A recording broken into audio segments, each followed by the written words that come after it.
Break के बाद स्वागत है आपका। बात करेंगे 3 वर्ष उत्कर्ष की। मुख्यमंत्री शिवराज सिंह चौहान 23 मार्च को अपने चौथे कार्यकाल के 3 साल पूरे कर रहे हैं। इस दौरान इंफ्रास्ट्रक्चर और विकास के पैमाने में तेजी से काम हुआ है। भोपाल और इंदौर वासियों को मेट्रो की सौगात भी मिलने वाली है, तो सड़कों के जाल के साथ कई उपलब्धियां भी सरकार के खाते में जा रही हैं। देखिए एक रिपोर्ट।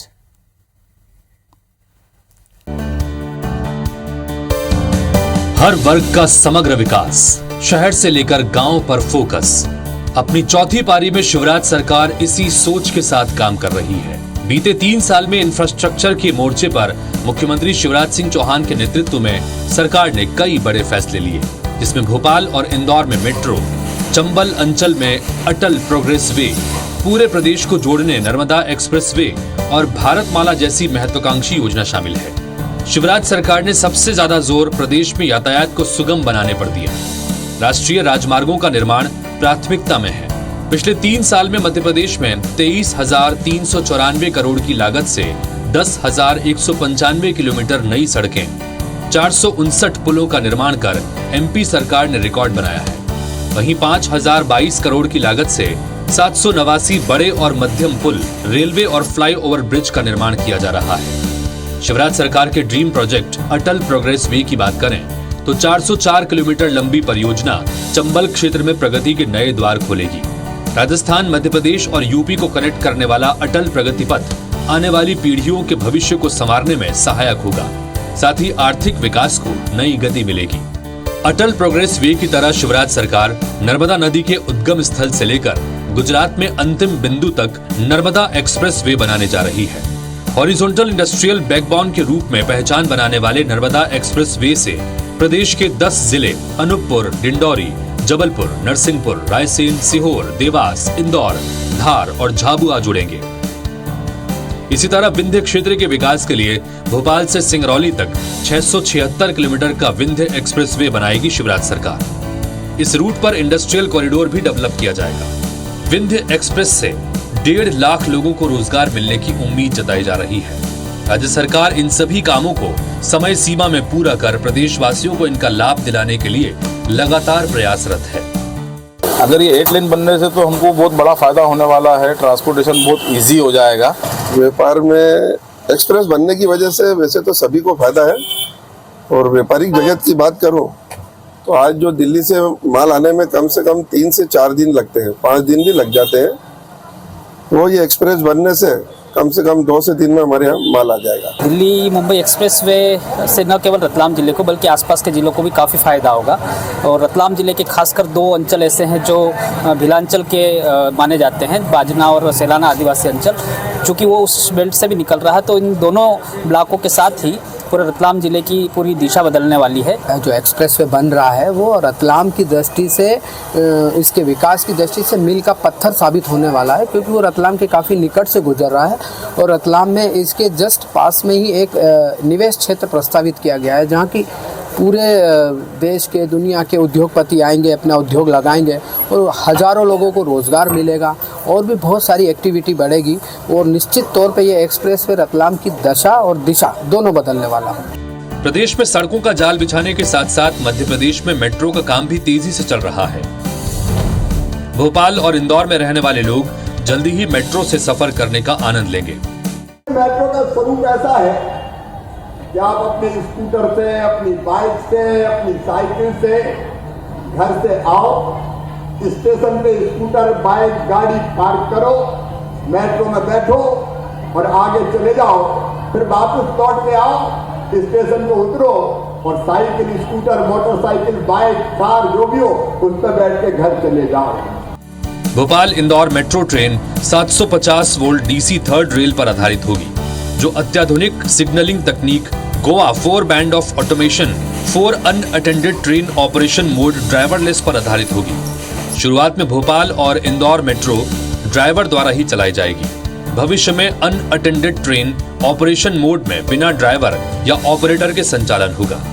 भारत में अभी केवल दिल्ली मेट्रो की एक लाइन में इस तकनीक का उपयोग किया जा रहा है। इसके साथ ही अत्याधुनिक टेलीकम्युनिकेशन सिस्टम के अंतर्गत emergency help point system, public address system, passenger information system, voice recording system, CCTV कैमरे आदि की सुविधा होगी। प्रदेश की जनता को सुगमता के साथ सुरक्षित यातायात मिल सके, इसी भाव के साथ राज्य सरकार अपनी सड़क परियोजनाओं को अंतिम रूप दे रही है। वहीं सुरक्षित और आरामदायक सफर के लिए सड़कों के साथ दूसरे विकल्पों पर भी तेजी से काम किया जा रहा है। उसी का परिणाम है कि लोगों को बड़े पैमाने पर रोजगार मिल रहा है, साथ ही प्रदेश की अर्थव्यवस्था को गति मिली है।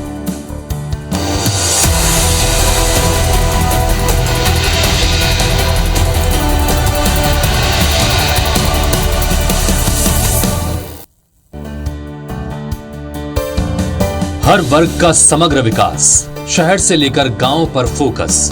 अपनी चौथी पारी में शिवराज सरकार इसी सोच के साथ काम कर रही है। बीते 3 साल में इंफ्रास्ट्रक्चर के मोर्चे पर मुख्यमंत्री शिवराज सिंह चौहान के नेतृत्व में सरकार ने कई बड़े फैसले लिए, जिसमें भोपाल और इंदौर में मेट्रो, चंबल अंचल में अटल प्रोग्रेस वे, पूरे प्रदेश को जोड़ने नर्मदा एक्सप्रेस वे और भारतमाला जैसी महत्वाकांक्षी योजना शामिल है।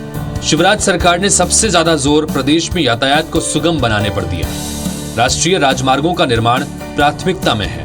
पिछले 3 साल में मध्य प्रदेश में 23,394 करोड़ की लागत से 10,195 किलोमीटर नई सड़कें, 459 पुलों का निर्माण कर एमपी सरकार ने रिकॉर्ड बनाया है। वहीं 5,022 करोड़ की लागत से 789 बड़े और मध्यम पुल, रेलवे और फ्लाईओवर ब्रिज का निर्माण किया जा रहा है। शिवराज सरकार के ड्रीम प्रोजेक्ट अटल प्रोग्रेस वे की बात करें तो 404 किलोमीटर लंबी परियोजना चंबल क्षेत्र में प्रगति के नए द्वार खोलेगी। राजस्थान, मध्य प्रदेश और यूपी को कनेक्ट करने वाला अटल प्रगति पथ आने वाली पीढ़ियों के भविष्य को संवारने में सहायक होगा, साथ ही आर्थिक विकास को नई गति मिलेगी। अटल प्रोग्रेस वे की तरह शिवराज सरकार नर्मदा नदी के उद्गम स्थल से लेकर गुजरात में अंतिम बिंदु तक नर्मदा एक्सप्रेस वे बनाने जा रही है। हॉरिजॉन्टल इंडस्ट्रियल बैकबोन के रूप में पहचान बनाने वाले नर्मदा एक्सप्रेस वे से प्रदेश के 10 जिले अनूपपुर, डिंडौरी, जबलपुर, नरसिंहपुर, रायसेन, सीहोर, देवास, इंदौर, धार और झाबुआ जुड़ेंगे। इसी तरह विंध्य क्षेत्र के विकास के लिए भोपाल से सिंगरौली तक 676 किलोमीटर का विंध्य एक्सप्रेस वे बनाएगी शिवराज सरकार। इस रूट पर इंडस्ट्रियल कॉरिडोर भी डेवलप किया जाएगा। विंध्य एक्सप्रेस से 1.5 लाख लोगों को रोजगार मिलने की उम्मीद जताई जा रही है। राज्य सरकार इन सभी कामों को समय सीमा में पूरा कर प्रदेशवासियों को इनका लाभ दिलाने के लिए लगातार प्रयासरत है।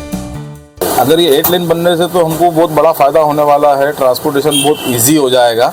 व्यापार में एक्सप्रेस बनने की वजह से वैसे तो सभी को फायदा है, और व्यापारिक जगत की बात करूं तो आज जो दिल्ली से माल आने में कम से कम 3 से 4 दिन लगते हैं, 5 दिन भी लग जाते हैं, वो ये एक्सप्रेस बनने से कम 2 से 3 में हमारे यहाँ माल आ जाएगा। दिल्ली मुंबई एक्सप्रेस वे से न केवल रतलाम जिले को बल्कि आसपास के जिलों को भी काफ़ी फ़ायदा होगा।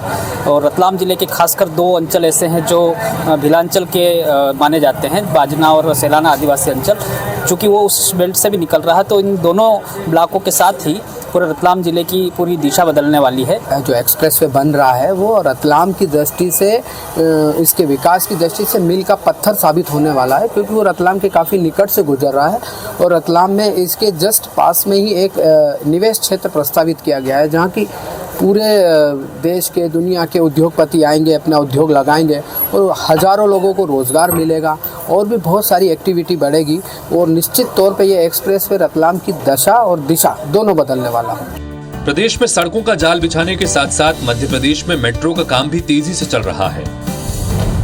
भोपाल और इंदौर में रहने वाले लोग जल्दी ही मेट्रो से सफर करने का आनंद लेंगे। मेट्रो का स्वरूप ऐसा है कि आप अपने स्कूटर से, अपनी बाइक से, अपनी साइकिल से घर से आओ, स्टेशन पे स्कूटर, बाइक, गाड़ी पार्क करो, मेट्रो में बैठो और आगे चले जाओ, फिर वापस लौट के आओ, स्टेशन पे उतरो और cycle, scooter, motorcycle, bike, car जो भी हो उस पर बैठ के घर चले जाओ।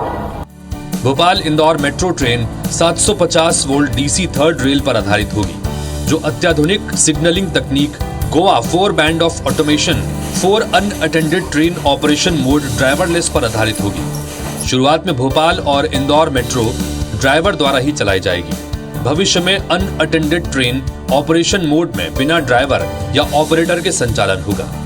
भारत में अभी केवल दिल्ली मेट्रो की एक लाइन में इस तकनीक का उपयोग किया जा रहा है। इसके साथ ही अत्याधुनिक टेलीकम्युनिकेशन सिस्टम के अंतर्गत emergency help point system, public address system, passenger information system, voice recording system, CCTV कैमरे आदि की सुविधा होगी। प्रदेश की जनता को सुगमता के साथ सुरक्षित यातायात मिल सके, इसी भाव के साथ राज्य सरकार अपनी सड़क परियोजनाओं को अंतिम रूप दे रही है। वहीं सुरक्षित और आरामदायक सफर के लिए सड़कों के साथ दूसरे विकल्पों पर भी तेजी से काम किया जा रहा है। उसी का परिणाम है कि लोगों को बड़े पैमाने पर रोजगार मिल रहा है, साथ ही प्रदेश की अर्थव्यवस्था को गति मिली है।